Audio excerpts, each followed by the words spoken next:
Network, जियो पाकिस्तान की है। अहम खबर शामिल करते हैं। अदारा खुबत मैकलोडगंज में करप्शन अरूज पर। इंचार्ज इम्तियाज और मुलाजमीन अदारा खुबत मैकलोडगंज पर आने वाले साइल से इजाफी रकम की वसूली करते हैं और साथ साइलिन की बदतमीजी भी करते हैं। गालम गलोज और बदजुबानी उन्होंने अपना शेवा बनाया हुआ है। इज्जतदार लोग खुबत जाने से कतराते हैं, जबकि इंतहाई मजबूरी के आलम में जाने वाले साइलिन भी इम्तियाज और दीगर रिफ्का के हाथों जलील ख्वार होते हैं। शहरियों का बद इखलाक, बदजुबान और करप्ट मुलाजम इम्तियाज और दीगर मुलाजमीन के खिलाफ सख्त कार्रवाई का मुतालबा किया। सुने मुतासरा साइल अल्लाह दिता की ज़बानी। अखवत मकलोडगंज में करप्शन। इंचार्ज इम्तियाज़ और मुलाजमिन इदारा अखवत मकलोडगंज और आने वाले साहिलीन से इजाफी रकम की वसूली करते हैं और साथ साहिलीन के साथ बदतमीज़ी भी करते हैं।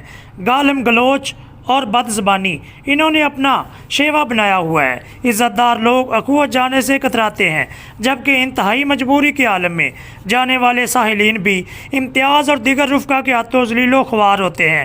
शहरियों का बद इखलाक, बदज़बान और करप्ट मुलाजम इम्तियाज़ और दीगर मुलाजमीन के ख़िलाफ़ कार्रवाई का मुतालबा।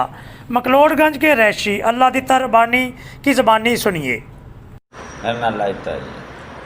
अखवत वाले को कितने पैसे लेते? 12,000। अच्छा, कितना अरसा हो गया? इन्हों 4 महीने हो गए हैं।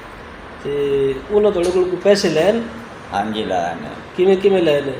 पहले दिन अस किस टाइम गए हैं, उस टाइम अस तनफरीक गए हैं, उन्होंने साढ़े को 750 रुपया लिया। अच्छा, उस बाद फिर अस किस टाइम सन पैसे देने गए, उस टाइम फिर उन्होंने केड़ा लिया 350 रुपया फिर लिया। अच्छा, फिर 400 रुपया फिर लिया। वो किस चीज़ है? वो ऐसे चीज़ हाँ जी, सीते पैसे लैन पैसे जी। अच्छा, हाँ जी, बस आ पैसे ने। ये किस चीज़ के पैसे दसते नहीं भी क्यों पैसे लेंदे पे? नहीं ये नहीं दसते। वो तो कोई पैसा नहीं लेंदे। नहीं जी, नहीं तो 4,000 12,000 तू लेना सी, इतने पैसे तन देवन का तैनू की फायदा होया? ये जो कर्जे लै दा की फायदा जो इतना सूद बूटा ले दे? नहीं उन्होंने की डिमांड है सी भी पैसे क्यों ले रहे हैं? हाँ जी उन्होंने डिमांड है कि उन्हें किस लाने किस कारोबार चलाने ने। नहीं जेडे थोड़े को पैसे उन्हें ला भी ले। हाँ जी, वो के पर ले? वो नानू पता हैगा, सानू नहीं खर्चा लगना। हुंदा है की हुंदा है? ये ना मैनू नहीं हैगा। कुछ दसा उसी ये दसो ना। 750 नहीं ऐसा है मैनू नहीं पता भाई। सारे किन्ने बन गए जेडे तू दिते ने उन्हें? ये बन जाता है कोई 1400 रुपया बन जाता है। 1400 रुपये एक बंदे को ले।